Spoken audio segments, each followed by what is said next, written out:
ಈ ಮಣ್ಣು ನಮ್ಮದು. ಪ್ರಶ್ನೋತ್ತರಗಳು. ಕೆಳಗಿನ ಪ್ರಶ್ನೆಗಳಿಗೆ ಸೂಕ್ತ ಉತ್ತರವನ್ನು ಆರಿಸಿ ಬರೆಯಿರಿ.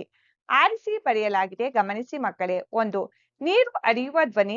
ಆಯ್ಕೆಗಳು: ಜಲ ಜಲ, ಕಲಕಲ, ಪಳಪಳ, ಗಲಗಲ. ಸರಿಯಾದ ಆಯ್ಕೆ ಕಲಕಲ. ನೀರು ಹರಿಯುವ ಧ್ವನಿಯು ಕಲಕಲ. 2. ಈ ನಾಡಿನ ಹೃದಯವಾಗಿದೆ. ಆಯ್ಕೆಗಳು: ದೈವ ಸನ್ನಿಧಾನ, ವಿಷ್ಣು ಸನ್ನಿಧಾನ, ಅಲ್ಲಾಹನ ಸನ್ನಿಧಾನ, ಕ್ರಿಸ್ತನ ಸನ್ನಿಧಾನ. ಸರಿಯಾದ ಆಯ್ಕೆ ದೈವ ಸನ್ನಿಧಾನ. ಈ ನಾಡಿನ ಹೃದಯವಾಗಿದೆ, ದೈವ ಸನ್ನಿಧಾನ. 3. ಅಜಂತ, ಎಲ್ಲೋರ, ಹಳೆಬೀಡು, ಬೇಲೂರು ಯಾವುದರ ಆಗರವಾಗಿದೆ? ಆಯ್ಕೆಗಳು: ಕಲ್ಲುಗಳ ಆಗರ, ಗುಡಿಗಳ ಆಗರ, ನುಡಿಗಳ ಆಗರ, ಕಲೆಗಳ ಆಗರ. ಸರಿಯಾದ ಆಯ್ಕೆ ಕಲೆಗಳ ಆಗರ. ಅಜಂತ, ಎಲ್ಲೋರ, ಹಳೆಬೀಡು, ಬೇಲೂರು ಯಾವುದರ ಆಗರವಾಗಿದೆ? ಉತ್ತರ: ಕಲೆಗಳ ಆಗರ.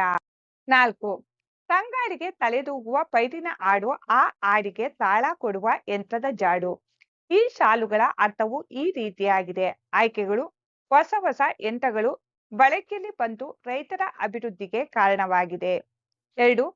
ತಂಗಾಳಿಗೆ ಯಂತ್ರಗಳು ತಲೆದೂಗುತ್ತವೆ, ಪೈರುಗಳು ಆಡುತ್ತವೆ. 3. ಯಂತ್ರಗಳು ಆಡುತ್ತವೆ, ತಂಗಾಳಿ ತಲೆ ದೂಗುತ್ತದೆ. 4. ತಂಗಾಳಿ ಯಂತ್ರಗಳು ತಲೆದೂಗಿ ಆಡುತ್ತಿವೆ.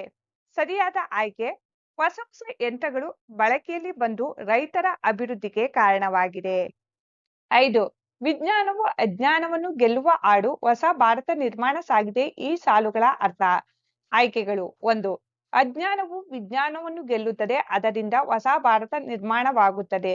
2. ವಿಜ್ಞಾನವು ಅಜ್ಞಾನವನ್ನು ಗೆದ್ದು ಹೊಸ ಭಾರತ ನಿರ್ಮಾಣ ಕೈಗೊಂಡಿದೆ. 3. ಹೊಸ ಭಾರತ ನಿರ್ಮಾಣವು ಅಜ್ಞಾನವನ್ನು ಗೆಲ್ಲುತ್ತದೆ. 4. ಹೊಸ ಭಾರತ ನಿರ್ಮಾಣವು ವಿಜ್ಞಾನವನ್ನು ಗೆಲ್ಲುತ್ತದೆ. ಸರಿಯಾದ ಆಯ್ಕೆ 2. ವಿಜ್ಞಾನವು ಅಜ್ಞಾನವನ್ನು ಗೆದ್ದು ಹೊಸ ಭಾರತ ನಿರ್ಮಾಣ ಕೈಗೊಂಡಿದೆ.